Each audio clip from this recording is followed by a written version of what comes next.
Iniciar o assunto de zeros de funções. Funções, né, não lineares.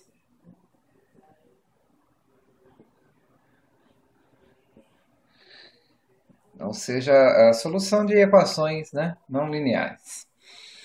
Então, os zeros zeros no caso são raízes, né, reais, né, e a solução, né, de equações não lineares. Então, é um assunto interessante para começar o cálculo numérico, por exemplo, porque alguns, né, já dá para pôr a mão na massa, sentir bem os efeitos dos erros, né? Né? Começar a pensar em várias questões desse tipo, né? E de cara a mexer com a não linearidade, né?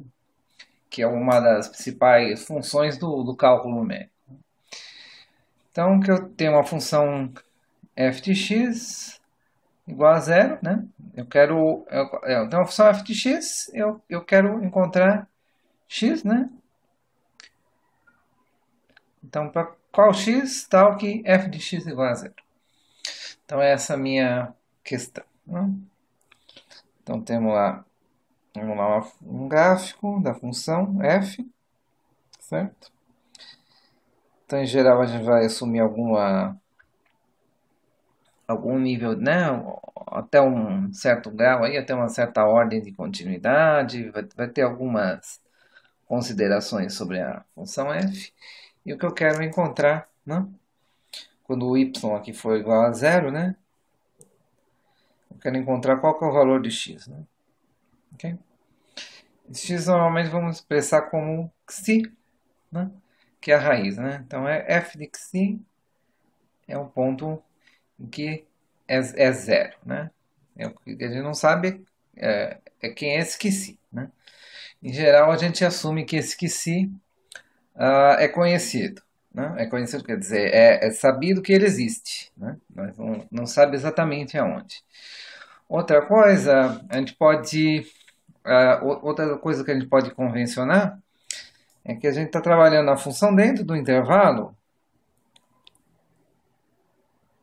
dentro do domínio da função, é um subintervalo em que a gente sabe, né, que só tem uma raiz e essa raiz está em algum lugar.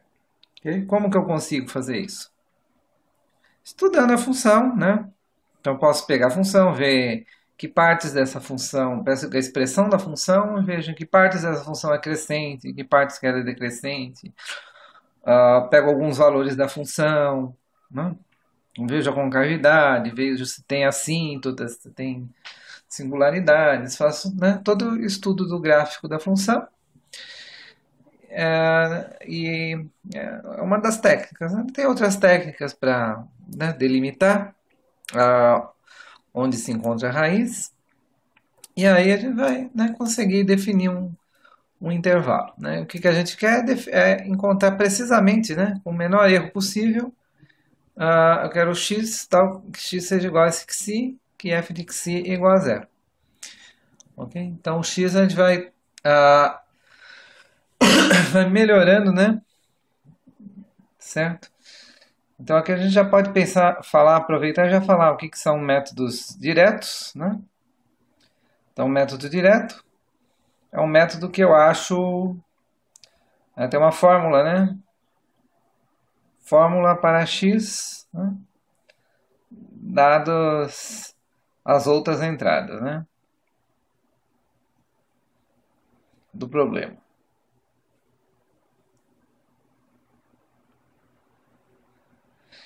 Então, por exemplo, no método direto, eu poderia ter a fórmula de Bhaskara, né? Eu tenho A, B e C, certo? Eu tenho a fórmula para encontrar x, né? Tal que ax2 mais bx mais c igual a zero, certo? Que não é bem uma fórmula porque tem um if também, né? Certo? Nessa fórmula tem um if, que é o caso de, né, ter ou não ter raiz ou ter, né, uma só raiz, certo? Então, é uma fórmula, mas tem, né, um condicional, tem um pequeno algoritmo para encontrar a raiz. O que é um método? E o que seria um método que não fosse direto? Um método iterativo. Então, vocês lembram que era iteração, né? Quando vocês fizeram matéria de programação, né? Então, é alguma coisa tipo for, tipo while, né? Vai ter um laço, né? De repetição. Então, eu começo com x0, né? Então, faço a variável, né? X recebe x0. X0 é um chute, né? É um valor, né? Que a gente adivinhou, né? Aproximadamente, por exemplo, fazendo estudo da função, tem um intervalo, pega mais ou menos metade do intervalo, né? É um lugar, a gente estudou a função, então é um chute aleatório, né? Poderia até ser, né? Mas é um chute estudado, né? Ele é mais ou menos, né? Tem mais ou menos um valor aproximado para a raiz, certo? Isso aqui em torno desse valor, a raiz está ali na vizinhança, ali em torno desse valor. Então, esse x0 é um valor inicial, né? Valor inicial que é próximo à raiz. Aí, o que a gente vai fazer? Vou pegar f de x, né? Certo? E vou usar alguns critérios. F de x é próximo de zero?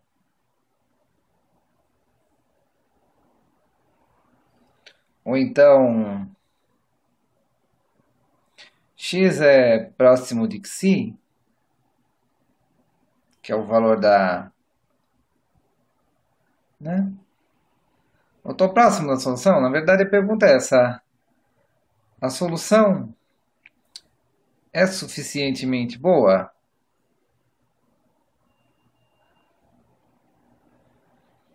E que solução que é? Solução X, né? Solução X é suficientemente boa? Se sim, então é um condicional aqui, tá? Então, se sim, retorna a resposta X, né? Então, aqui é para ser um balãozinho do condicional aqui, né? Virou uma bandeira do Brasil agora, mas tudo bem. Agora, se não for suficientemente boa, então vou ter que melhorar, né? Então, melhorar x. Então, vou pegar x, né? E vou chamar de xk mais 1, né? Recebe algum tratamento aqui, algum algoritmo aplicado, né? Alguma fórmula, algum algoritmo aplicado ao xk, certo? Então, por exemplo, o x1 recebe alguma coisa trabalhada em cima do x0, certo? E retorna, né? E x recebe o xk mais 1, certo?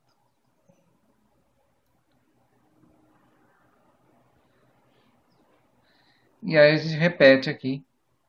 Então, esse aqui é um laço, né? Que pergunta, né? Se a solução não é suficientemente boa, então refine, melhore o valor de x, né? Encontre uma solução melhor, ok? Então, para isso a gente tem que elaborar um algoritmo para melhorar x, uma fórmula, um algoritmo, né, que dado alguma coisa próxima da raiz, ele encontra alguma coisa mais próxima ainda da raiz. E também temos que elaborar uma condição, né, que para dizer se a gente está satisfeito ou não com aquele valor. Tá? Então isso aqui é geral, né? Pode ser todo algoritmo iterativo, né? Vai ter mais ou menos essa forma, né? Então, algoritmo direto, por exemplo, algoritmo que calcule determinante de uma matriz, né? Então, você pega a matriz, né, vai percorrendo, né, ah, um número, né, grande lá, n fatorial, né, multiplicações, você vai precisar, vai ter que, né, vai fazendo as operações todas, né, mas depende do tamanho da matriz. Acabou a matriz, leu todos os elementos da matriz, processou todos, acabou, tem uma resposta, certo? Eu poderia ter um método aproximado para isso também, certo? Ok? Mas aí seria um método que pegaria a matriz, faria alguma conta, depois faria novamente, depois faria novamente, certo? Então posso ter, então um método direto, né?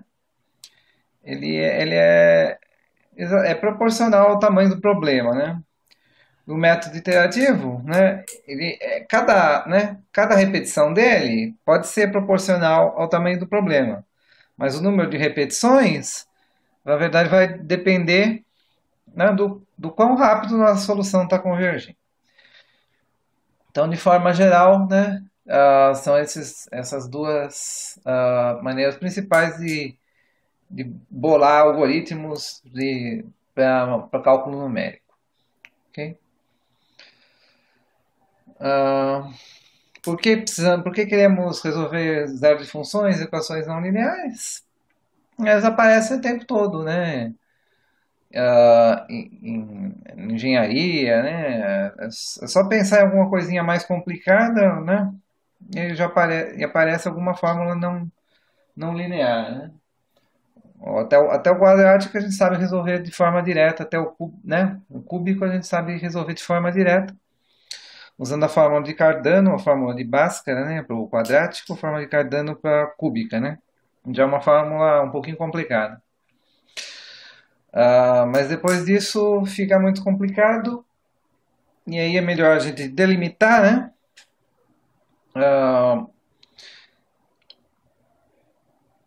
E vários fenômenos são modelados aí como funções não lineares, né? Senoides, exponenciais, e consequentemente vão ter que ser, né, equações, né, com logaritmos, com exponenciais, com senoidais, né, com raiz, né, soma de quadrados, né, polinômios. Então, eventualmente, né, quase sempre vai aparecer algum não linearidades. Ok? Surgem mesmo até de essa função f, né? O único caso não é, né?